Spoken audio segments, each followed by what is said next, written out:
ዳዊት በቀን 7 ጊዜ አመሰግንሃለሁ ይላል። በቀን 7 ጊዜ ሊጸልይ ይገባዋል ማለት ነው። 3 ሰዓት ደግሞ እንደገና እንጸልያለን። 3 በጣም ብዙ ነው። ከሔዋን ተፈጥሮ ጋር ይገናኛል። ቅድስት ድንግል ማርያም ብስራትን የሰማችበት ሰዓት ነው። ጸሎት የሚያደርግበት ሰዓት ነው። ክርስቶስን ተፈጸመ ያለበት ሰዓት ነው። ቀትር ነው። ያው ፀሐዩም በጣም ከፍተኛ ነው። ሰዎች ይዘናጋሉ።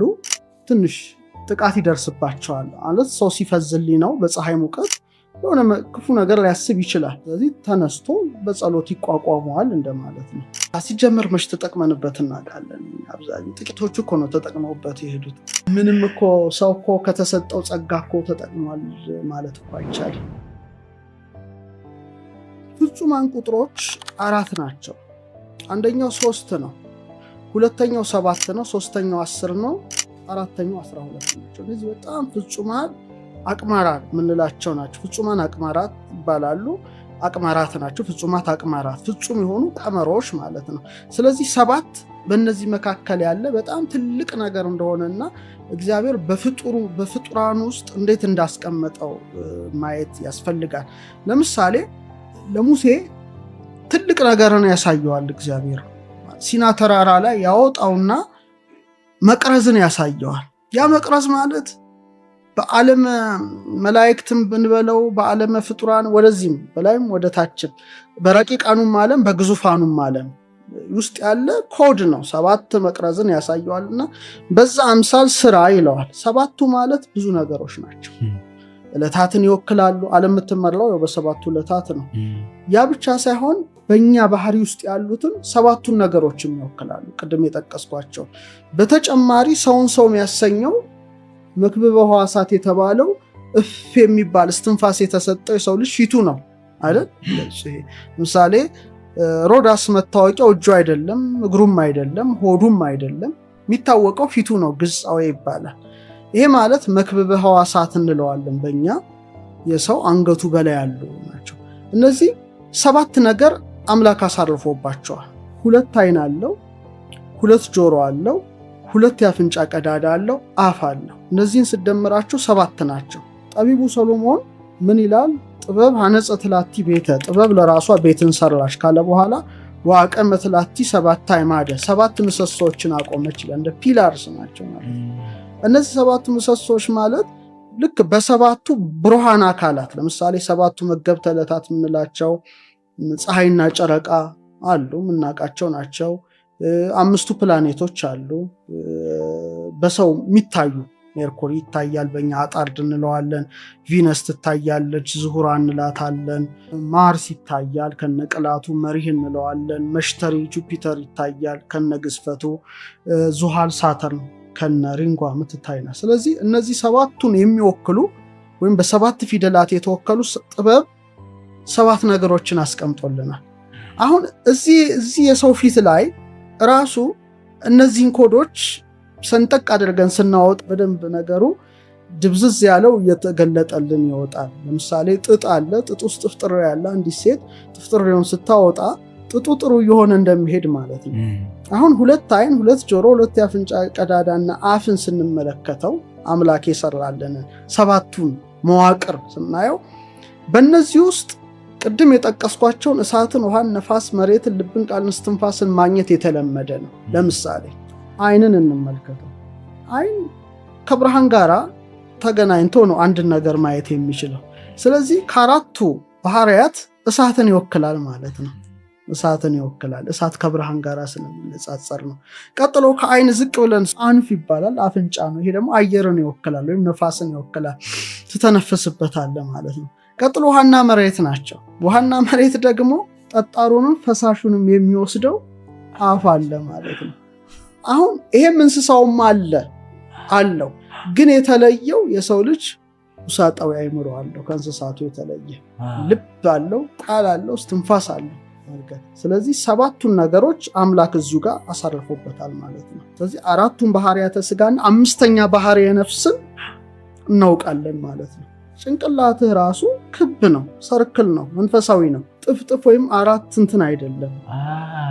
2 አይን፣ 2 የአፍንጫ ቀዳዳ፣ አፍ፣ እነዚህን አድርገህ ውሳጣዊ አእምሮ አስቀምጦታል ማለት ነው። ይህ በጣም በጣም ወሳኝ ነገር ነው። ስለዚህ ሰዎች እንደ መቅረዝ ነን ነው። የእግዚአብሔር ብርሃን ይበራብናል ላያችን ላይ። ለምሳሌ በቀላሉ ሰዎች አምላካቸውን ለማመስገን ሲነሱ እጃቸውን ይዘረጋሉ። በቁሙ መቅረዙ ሆኑ ማለት ነው፣ ብርሃኑ ሆኑ። ለምሳሌ አንድ ሰው ጸሎት ሲጸልይ እንዴት አድርጎ ነው የሚጸልየው? ለምሳሌ አንሱ እደዊክሙ ይላል መጽሐፍ መንፈሳዊት መጽሐፍ ደጋግሞ እጃችሁን ለጸሎት አንሱ ይላል። እንዴት አድርጎ ነው የሚያነሳው? ለምንስ ነው የሚያነሳው ነው? ዝም ብሎ እኮ አይነሳም። ስታነሳም ለምንድን ነው ማነሳው ብለህ ስታነሳ አንድ ሰው እጁን እንዲህ ብሎ ይጸልያል። አንድም ሰው ትልቅ ምህላ ሲያደርግ እጅ እንደዚህ ይዘረጋል። በዚህ ውስጥ ቆሞ ነው የሚጸልየው። በደንብ አድርገ ጂኦሜትሪውን ተመልከት። እግዚአብሔር የሰራው እንዲህ ሲዘረጋ ሌላ ቅርጽ ነው፣ እንዲህ ለጸሎት ሲዘረጋ የተለያየ እና መቅረዙን ነው የሚሰራው። መቅረዙ ስንት ነው? 7 ብራንች አለው። 1 2 3 4 7 ብራንች አለው። መሃለኛው ዋና መጋቢ ነው። 4ኛው ልክ ሴንተሩ ላይ ለምሳሌ ጥንት በኦሪቱ ሌዋውያን ካህናት ይመጡና ንጹህ ዘይት ይጨምሩበታል። መሃሉ ላይ ሴንተሩ ላይ ያ ዘይት እየተበተነ በመቅረዙ በ6 ውስጥ ገብቶ በብርሃን ይንቀለቀላል ነው። ስለዚህ ሰው ለጸሎት አምላኩን ለማመስገን እጅ በጣም ትልቅ ኃይል አለው። እጁን እንዲህ ሲዘረጋ መቅረዙን ይሰራል። በእኛ ምን እንለዋለን? ይሄ መትከፍ ይባላል። ትከሻ መታክፍት፣ እነዚህ ትከሻ።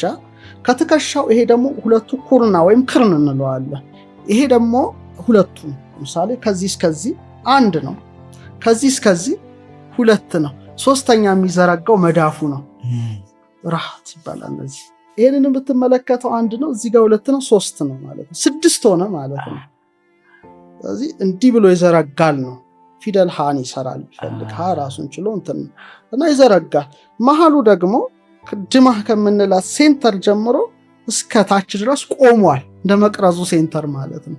ሰው እጁን ይዘረጋል ማለት ነው። ወደ አምላኩ እንዲማጸና መቅረዝ ሰርቶ ይቀበላል ከአምላኩ ጸጋ ማለት ነው። በምንጸልይበት ሰዓት ሁሉ እጃችንን ስንዘረጋ መቅረዝ ሆነን እንገለጻለን። አላይን ያደርጋል ከእግዚአብሔር መንፈስ ወር ከመንፈስ ቅዱስ ጋር መቅረዙን ይሰራል። መቅረዙ ይሰራል። ስለዚህ እግዚአብሔር ጸጋ ደግሞ ይወርድበታል። ለምሳሌ ሐዋርያት በሰዓት ከላያቸው ላይ አረፈ ይላል። መንፈስ ቅዱስ ጸጋ እኮ ነው። ጸልየዋል። እጃቸውን ዘርግተው ሲማጸኑ ነበር። ይሄ ማለት ስጠኝ ነው። እጅ ይቀበላል፣ እጅ ይሰጣል አይደል እንዴ?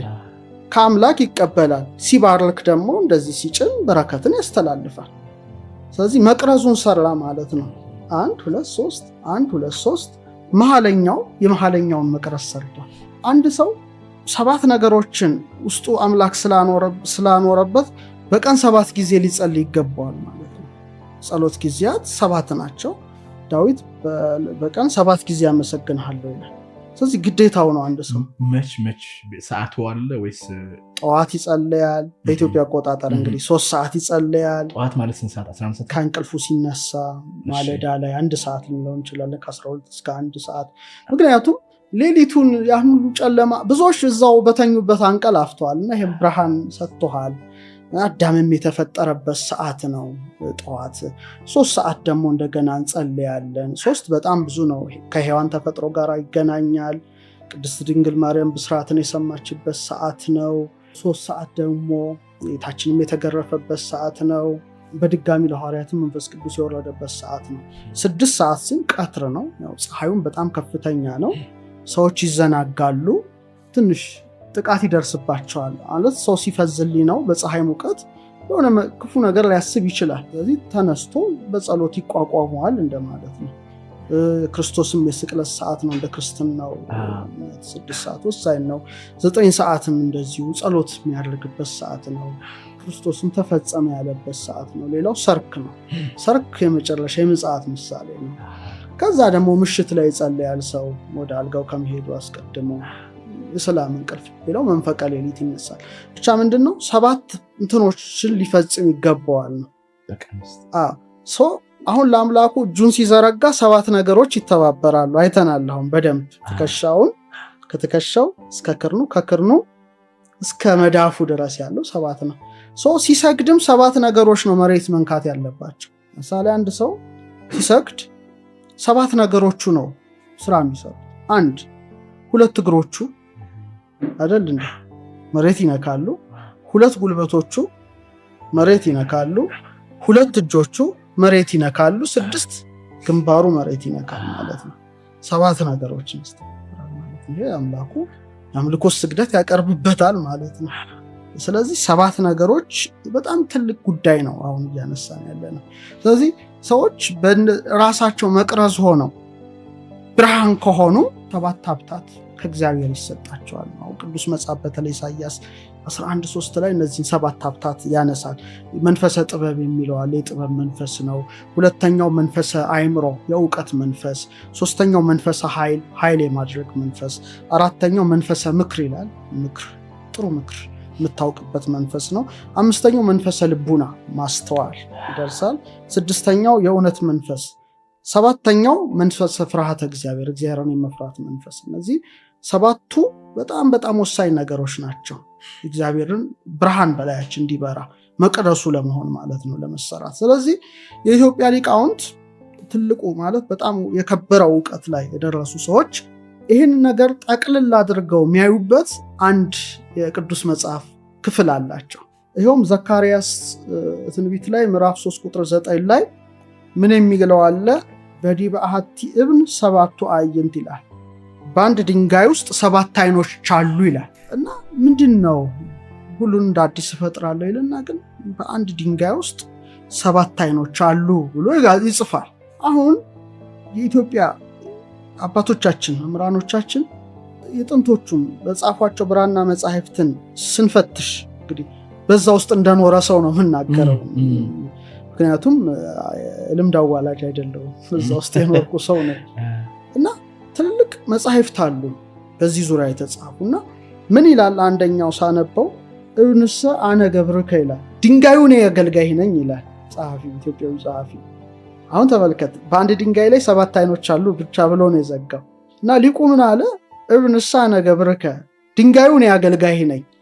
በዲበ አሐቲ እብን ዘአብርሃይከ 7 አዕይንተ፣ በአንድ ድንጋይ ውስጥ 7ቱን አይኖች እንዳበራ ከማሁ አብር 7 አዕይንተ ልቤ፣ በተመሳሳይ መልኩ 7ቱን የልቡናዬን አይኖች አብራ ይላል። ትልቅ ጸሎት ነው ካለ በኋላ ወይኩን ልቤ ከመ መብረቅ ፈጣን ወከመ ነጎድጓድ ግሩም፣ ልቤ እንደ መብረቅ የፈጠነ አድርገው እንደ ነጎድጓድም ግሩም አድርገው።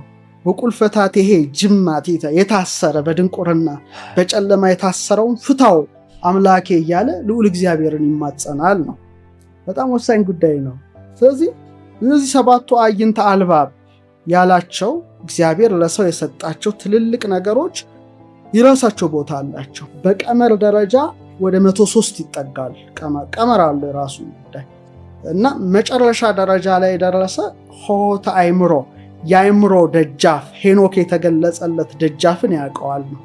አሁን ሚዲያ ላይ አይነገርም። ይሄ ለተማሪዎች ነው ማስተምረው አሉኝ ተማሪዎች ቀመር የሚማሩ የት ላይ እንደሆነ ለነሱ ትምህርቱ ይሰጣል። ሚዲያ ላይ የሚሆን አይደለም። እና ምንድነው አዕይንተ አእምሮ ነው። ለምሳሌ ቅዱስ ያሬድ ምን ይላል? ወይክስተ አዕይንተ አልባቢነ ይላል። ጾመ ድጓው ላይ ነው። ሀበነ እግዚኦ አዕይንተ አእምሮ ይላል። ለምሳሌ አቤቱ የአእምሮ አይኖችን ስጠን ይላል። እንደገና ደግሞ ወይክስተ አዕይንተ አልባቢነ ይላል ጾመ ድጓው ላይ፣ የልቡናችን አይኖች ይግለጥ ይላል። እነዚህ ነገሮች በጣም ወሳኝ ናቸው። እነዚህ ላይ የተሾሙ ፊደላት አሉ። ግን ቀመሩ በአጠቃላይ 103 ነው። በጣም ወሳኝ ቁጥር ነው። ሆተ አእምሮ እንለዋለን በእኛ፣ የአእምሮ ደጃፍ የሚባል ነው። ብቻ በአጠቃላይ 3 እና 7 ወሳኝ ናቸው። ለምሳሌ ባጭሩ እንደው በአንድ በሁለት ደቂቃ ላስቀምጠው። በነቢያት ሕይወት እንመልከተው። በነቢያት ሕይወት ስንመለከት ከነቢያት 2 የሞተ ያስነሱ ነቢያት እናንሳ። አንደኛው ኤልያስ ነው። ኤልያስ በአንደኛ ነገሥት 17 ከ19 እስከ 21 የስራጵተዋን ሴት ልጇ ይሞትባታል። እሱ ሰገነት ላይ ነበር። ልጅ የሞተብኝ አለችው። አምጪ ብሎ ወስዶ ሰገነቱ ላይ ያወጣዋል። ሰገነት ራሱን ችሎ ትርጉም አለው። ልዕልና ከፍታ ነው። ሐዋርያት ጸጋ የተቀበሉበት ሰገነቱ ላይ ነው። ሰገነት የራሱ ትርጉም አለው። ከዛ በኋላ ያን የሞተውን አልጋው ላይ ያጋድመዋል። አልጋ ላይ ያጋድሞ 3 ጊዜ የተኛበታል። ለምን 3 ጊዜ የተኛበት? ዝም ብሎ መተኛት አለ እንዴ? ከዛ በኋላ ወደ አምላኩ ይጸልያል። አቤቱ የብላቴናውን ነፍስ ትመለስ ይላል። ወዲያው የሞተው ይነሳል። ስንት ጊዜ? 3 ጊዜ። ስለዚህ ፓተርኑ ምንድን ነው? ሰገነት ላይ ያወጣል፣ 3 ጊዜ የተኛበታል፣ ወደ አምላኩ ይጸልያል፣ ያነሰዋል። ወደ እሱ ደቀ መዝሙር ወደ ኤልሳ የመጨረሻ ነው። እሱ ደግሞ ሁለተኛ ነገሥት 4:32 ላይ የሱናማዊቷ ሴት ልጅ ሲሞት አስነሳልኝ ትለዋለች። ይሄዳል። ከሄደ በኋላ ደጁን ይዘጋል። ደጅ መዝጋት የራሱ ትርጉም አለው። ወደዛ ውስጥ አልገባም። ደጁን ዘግቶ ምንድን ያደረገው የሞተው የተጋደመው አስከሬኑ ላይ በድኑ ላይ አፉን ካፉ አይኑን ካይኑ እጁን ከእጁ አድርጎ ይተኛበታል። እሺ የሕፃኑ ገላ መሞቅ ጀመረ። ከዛ ተመልሶ ወዲያና ወዲህ ተመላለሰ ኤልሳ። 7ኛ ጊዜ ሕፃኑ ላይ ተጋደመ። ሕፃኑ አይኖቹ ተከፈቱ፣ ተነሳ ማለት ነው። አሁን ስለዚህ ደጁን ዘጋ፣ ጸለየ 7 ጊዜ ሞተው ላይ ነው። ምንድን ነው ይሄ ነገር ነው? አሁን ሌሎቹ ሌላ ሊያብራሩ ይችላሉ። ኢትዮጵያ ሊቃውንት ግን ይሄንን ምን ብለውታል? ስንአዌ ይሉታል። ምን ማለት ነው? 7 ጊዜ መተኛቱ 4ቱ ባህርያተ ሥጋውና 3ቱ ባህርያተ ነፍሱ ተስማምተውለታል። ስለዚህ ጠብ የላቸውም። ስለዚህ ሙት ማንሳት ይችላል ያ ሰው። ኤልያስ 3ቴ ኃይለ ዘር ቅድም የጠቀስኩት ኃይለ እንስሳ፣ ኃይለ ንባብ ያልኳቸው 3ቱ ኃይል ፍጹማን ይባላሉ አይደል? አሁን ቅዱስ ሲበቁ ፍጹም ነውና ምንድነው የምንለው? ስምምነት። 7ቱ ነገሮች ተስማምተውለታል። ስለዚህ ሰው 7ቱ ነገር ካልተስማማለት በቀር ሙት ማንሳት አይችልም። ምክንያቱም 7ቱ የተሰጡት መብራቶች መብራት አለባቸው። ትክክለኛ እግዚአብሔርን ልክ በመሃሉ ላይ ዘይት እንደሚፈስ እግዚአብሔርን ጸጋ ይቀበላል። ከዛ ሰውነቱ ሁሉ ብርሃን ይሆናል። ስለዚህ 7ቱ ኃይሎች በዚህ መልኩ ማየት እንችላለን። እኛ ግን አሁን በምንኖርበት ዓለም ብዙ ያንቀላፋ ማንነት አለ። የተኛ የማንጠቀመው የአእምሯችንን፣ የመንፈሳችንን፣ የነፍሳችንን ኃይል ሊሆን ይችላል።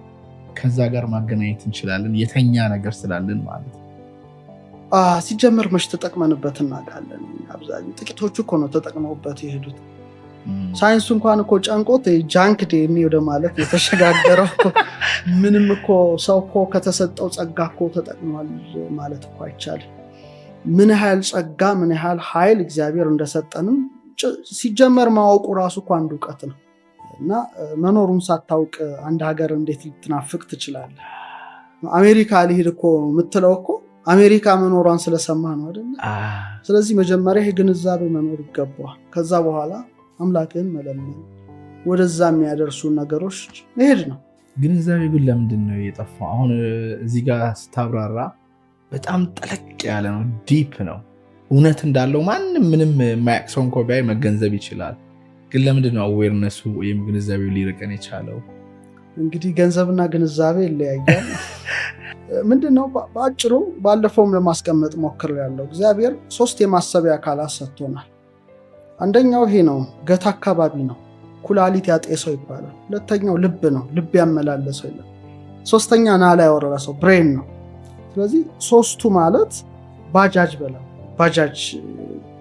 ባጃጅ መኪና አለ ባለ 3 2 ጎማውን ንቀለውና እስቲ ንዳው አይሆንም፣ ቢሆን አይችልም። ስለዚህ ሰው ይሄንን አይጠቀምም፣ ይሄንንም አይጠቀምም። ይሄንንም ከፍሎ ደግሞ ግራውን ብሬን ነው የሚጠቀመው፣ ቀኙን መንፈሳዊውን ዓለም አይጠቀምም። ስለዚህ ይህን ነገር አክሰስ ሊያደርግ አይችልም።